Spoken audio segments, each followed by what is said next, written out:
নমস্কার, আপনাকে বইয়ের বাক্সর নতুন একটি উপস্থাপনায় আবারও স্বাগত। অনেক দিন পর আমি বুকি স্টকস সিরিজের একটা নতুন এপিসোড নিয়ে হাজির হয়েছি। জানুয়ারি মাসে আমার বেশ কিছুগুলো বই পড়া হয়েছে এবং আমি চিন্তা করে দেখলাম যে এই বইগুলোকে নিয়ে আলাদাভাবে ভিডিও বানানোটা আমার সম্ভব হবে না সময়ের অভাবে। তখন আমি ঠিক করলাম যে বুকি স্টকসের দীর্ঘদিন কোনো এপিসোড আসেনি, তো এই সিরিজেরই একটা এপিসোড এবার আনা যাক। তো আজ আমি 4টি বই নিয়ে কথা বলবো। প্রথমেই যে বইটাকে নিয়ে কথা বলবো সেটা হচ্ছে অনিতা অগ্নিহোত্রীর লেখা যারা ভালোবেসেছিল। এই বইটা আমার কাছে যে সংস্করণটা রয়েছে এটা মিত্র ঘোষের সংস্করণ। এখন বইটা ছাপা হয় সোপান থেকে।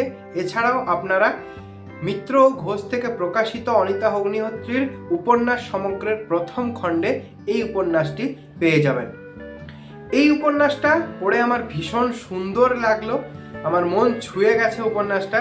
তো এই উপন্যাসটার বিষয়বস্তু সম্পর্কে আমি একটু আপনাদেরকে পড়ে শোনাচ্ছি বইয়ের ব্লার্ব থেকে। নওরোজ, সোনাল, কুলদীপ, সুনীলা, স্বরূপ, মোহিনী, সুদেব ভারতের নানা প্রান্ত থেকে এসে হিমালয়ের ছায়ায় মেঘ কুয়াশায় এরা মিলিত হয়েছিল। এরা ভালোবেসেছিল কেবল পরস্পরকেই নয়, দেশ, প্রকৃতি, মৃত্তিকা, মানুষকেও। কারো স্বপ্ন রূপ পেয়েছিল, কারো মুখ সময়ের ফ্রেমে স্থির অকাল বিদায়ের পর, কারো প্রেম অনুচ্চারিত রয়ে গেছে আমৃত্যু।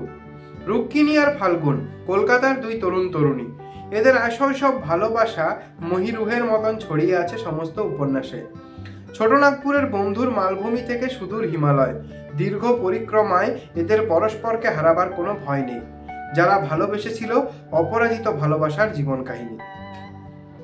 এই উপন্যাসটা সম্পর্কে এটাই লেখা রয়েছে এবং এই উপন্যাসটা পড়তে পড়তে এর ঘটনা প্রবাহ মনে এতটাই প্রভাব ফেলছিল যে কখনো আমার মন খুব ভালো হয়ে যাচ্ছিল, আবার কখনো আমার খুব মন খারাপ হয়ে যাচ্ছিল। তো আমার খুবই পছন্দের একটা উপন্যাস এই উপন্যাসটা হয়ে গেছে। অনিতা অগ্নিহোত্রীর লেখা যারা পড়তে ভালোবাসেন আমার মতো, তারা এই উপন্যাসটা পড়ে দেখতে পারেন। এছাড়াও আপনি যদি লেখিকার কোনো লেখাই না পড়ে থাকেন, তাহলে এই উপন্যাসটা দিয়ে ওনার লেখা পড়া শুরু করতে পারেন। বই হচ্ছে তমাল বন্দ্যোপাধ্যায়ের লেখা মায়া কাজ। এটা আনন্দ পাবলিশার্স থেকে প্রকাশিত একটা উপন্যাসের বই। তমাল বন্দ্যোপাধ্যায়ের লেখা আমি আগে পূজাবার্ষিকীতে পড়েছি, এই প্রথমবার বই আকারে ওর লেখা কোনো উপন্যাস পড়লাম। পড়ার অভিজ্ঞতা খুবই ভালো, তাই আজকে ভাবলাম যে এটাকে নিয়ে কথা বলি। উপন্যাসটার বিষয়বস্তু সম্পর্কে বইটার ব্লার্বের মধ্যে যে লেখাটা রয়েছে সেটা পড়ে শোনাচ্ছি। কল্পনাপ্রবণ কৃষ্ণেন্দু ইউনিভার্সিটিতে পৌঁছেও তার জীবনের আধা ইচ্ছার সংকট কাটিয়ে উঠতে পারে না। বান্ধবী নন্দিনীকে জেদ করে ভালোবাসতে গিয়ে সে আশ্রয় নেয় ফ্যান্টাসির। প্রতিদিন নন্দিনী পাল্টে যেতে শুরু করে নতুন নতুন ইচ্ছের শরীরে। নিজেকে ঘিরে নানা অতীতি ও কাকা দাদুর মরণোত্তর শরীর দানের ইচ্ছেপত্রকে বাস্তবে পরিণত করতে না পারার ব্যর্থতা ভুলতে নন্দিনী তার কাছে হয়ে ওঠে এক কল্পতরু।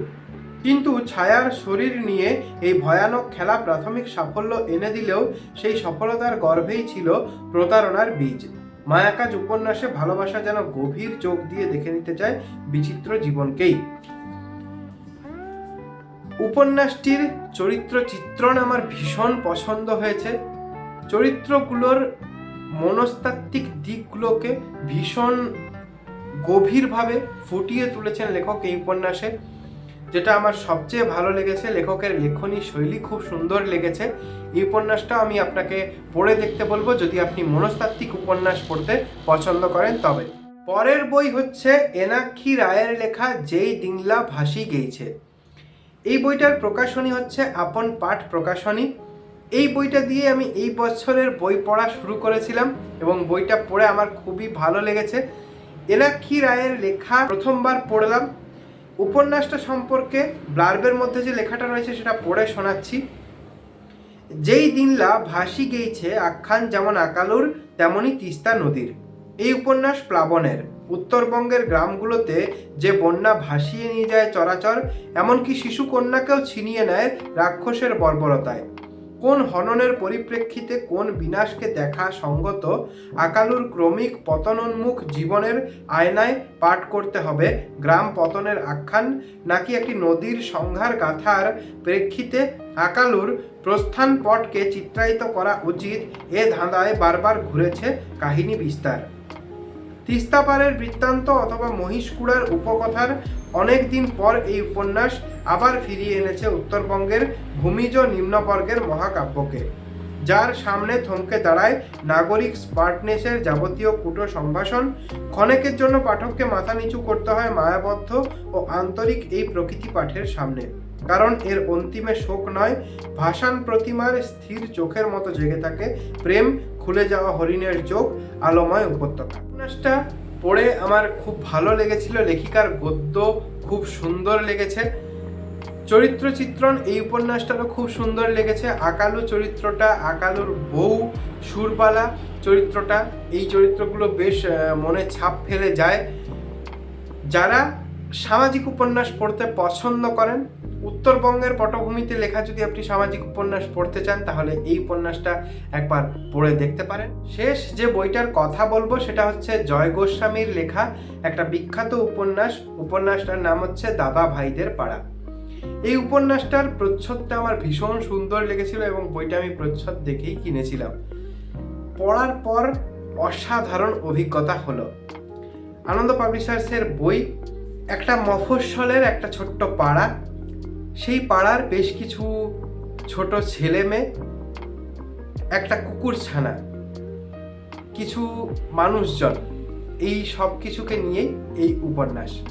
উপন্যাসে রয়েছে বন্ধুত্ব, রয়েছে প্রেম, রয়েছে দুঃখ, মন ভালো করা আবার মন খারাপ করা কিছু ঘটনা, এই সব কিছু নিয়েই এই উপন্যাস। এই উপন্যাসটা আমার পড়ে ভীষণ ভালো লেগেছে। আমার শেষের দিকে অনেকটা মন খারাপও হয়েছে এই উপন্যাসটা পড়ে।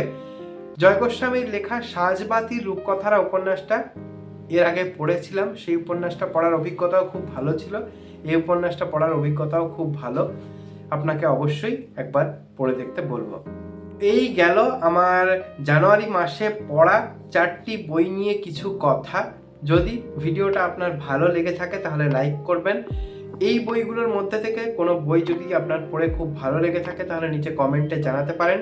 নতুন হয়ে থাকলে চ্যানেলটি সাবস্ক্রাইব করে রাখতে পারেন। দেখা হচ্ছে পরের কোনো ভিডিওতে, ততক্ষণ ভালো থাকুন, সুস্থ থাকুন, অনেক ধন্যবাদ।